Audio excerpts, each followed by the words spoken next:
আসসালামু আলাইকুম, welcome back to our channel. সবাই কেমন আছেন? আশা করছি সবাই ভালো আছেন। আজ আপনাদেরকে 1 পাউন্ডের একটা অরেঞ্জ কেক তৈরি করে দেখাবো কোনো রকম baking powder, baking soda, cake jail এগুলা ছাড়াই, কর্নফ্লাওয়ার ছাড়া, তেল ছাড়া খুবই ভালো, মানে কি এত সফট হয় এগুলা ছাড়াই আপনারাও বাসায় ট্রাই করতে পারেন।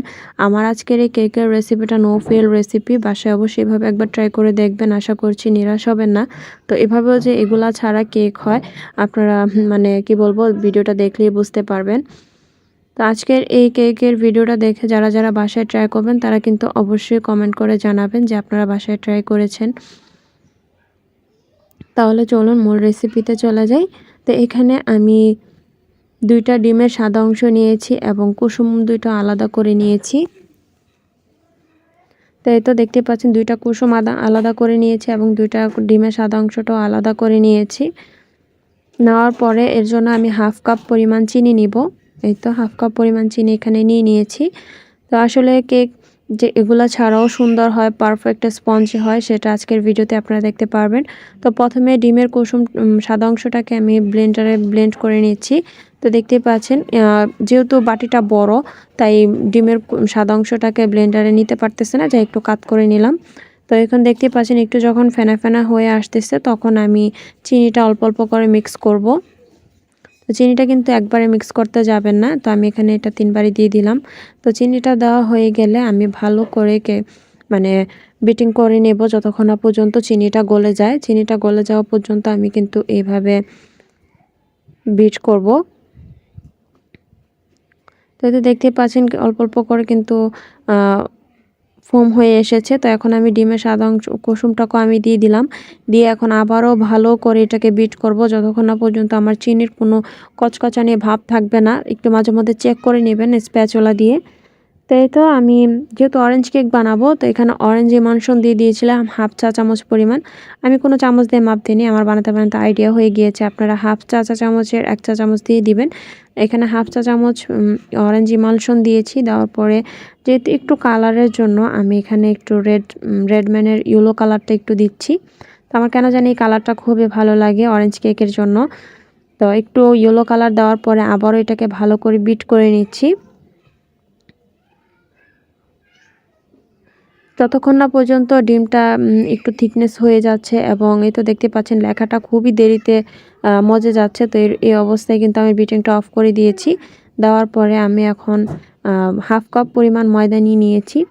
রেশিওগুলো কিন্তু ঠিকমতো রাখবেন, ময়দার পরিমাণ চিনির পরিমাণগুলো কিন্তু ঠিকমতো রাখার চেষ্টা করবেন। তো এখানে হাফ কাপ ময়দা আমি অল্প অল্প করে মিশিয়ে নিচ্ছি। তো এখানে কিন্তু দেখা যাচ্ছে যে আমি অনেক তাড়াতাড়ি করে মেশাচ্ছি, তা আসলে সেরকম না।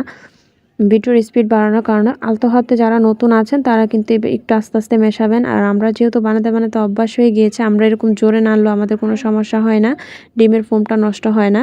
তো এখানে কিন্তু দেখতেই পেলেন আমি কোনো রকম baking powder, baking soda, cornflour, তেল কিছুই ব্যবহার করিনি। তো এখন একটা 6 ইঞ্চি মোল্ডে আমি এই ব্যাটারটা ঢেলে নেব। তো এই তো 6 ইঞ্চি মোল্ডে আমি কেকের ব্যাটারটা ভালো করে দিয়ে এখন এটা চুলাতে আমি বেক করে নেব। প্রায় 15 মিনিট লেগেছে আমার কেকটা হতে।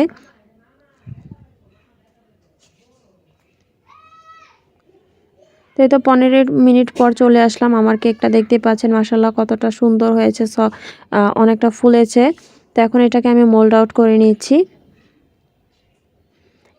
এইসব ছাড়াও যে কেক এত সুন্দর হয় যে আপনাদের কি বলবো। তো এখন দেখতে পাচ্ছেন কেকটাকে আমি স্লাইস করে নিচ্ছি।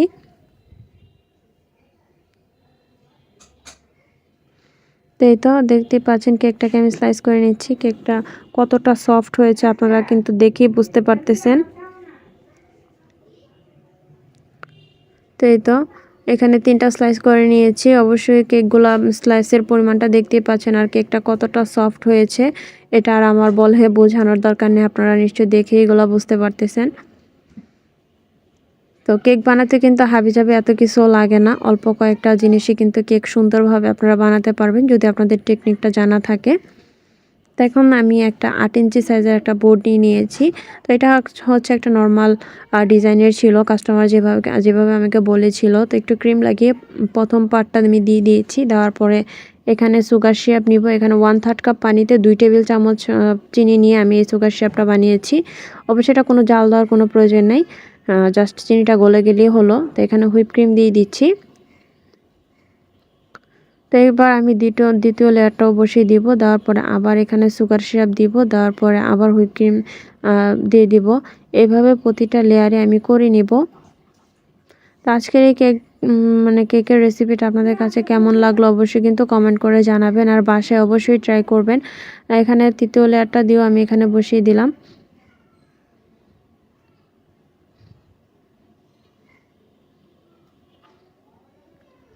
তো আজকে কেক ডেকোরেশনটা কিন্তু খুবই সিম্পল একটা ডেকোরেশন। তো আপনাদের সাথে শেয়ার করলাম যে হয়তো আপনাদের ভালো লাগবে, কারণ সিম্পল কেকগুলো কিন্তু দেখতে ভালো লাগে। তো এখন পুরোটা কেকে আমি হুইপ ক্রিম দিয়ে ভালো করে কভার করে নিব।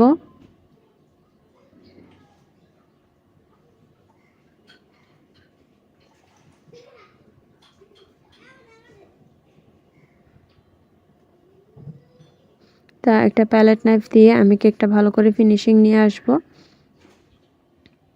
তো এগুলো আসলে প্র্যাকটিস করতে করতে আপনাদের কেকগুলো এরকম সুন্দর হবে। সব কিছু প্র্যাকটিসের ওপর নির্ভর করে। যারা ক্লাস করেন তারা কিন্তু অবশ্যই জানেন, আপনারা একবার ওনারা দেখিয়ে দিবে, আপনার এটা বাসায় ট্রাই করতে হবে। বাসায় যদি ট্রাই না করেন, আপনি সারাদিন বসে থাকলেও কোনো কাজ হবে না।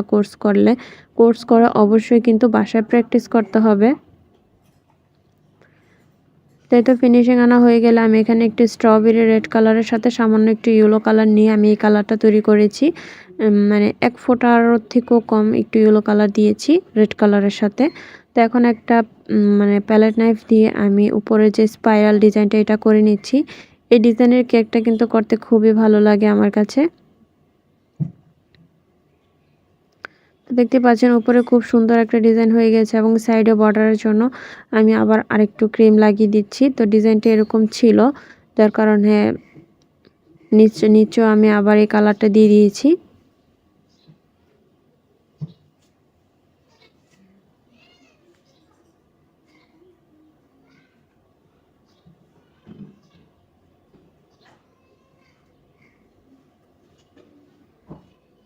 এখন ছোট সাইজের একটা স্টার নজল নেব। এই স্টার নজলটার সাহায্যে এই ফ্লাওয়ারগুলো আমি দিয়ে দিচ্ছি। এটা ছোট স্টার নজল কিন্তু।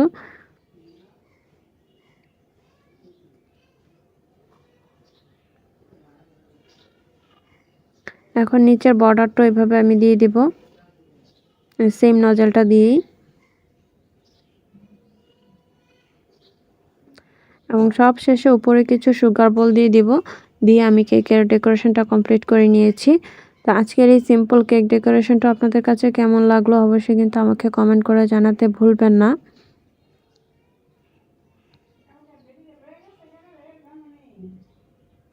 তো এই তো এটা হচ্ছে কেকের ফাইনাল লুক। তো দেখতে কেমন হলো আজ এই পর্যন্ত। সবাই ভালো থাকবেন। আল্লাহ হাফেজ।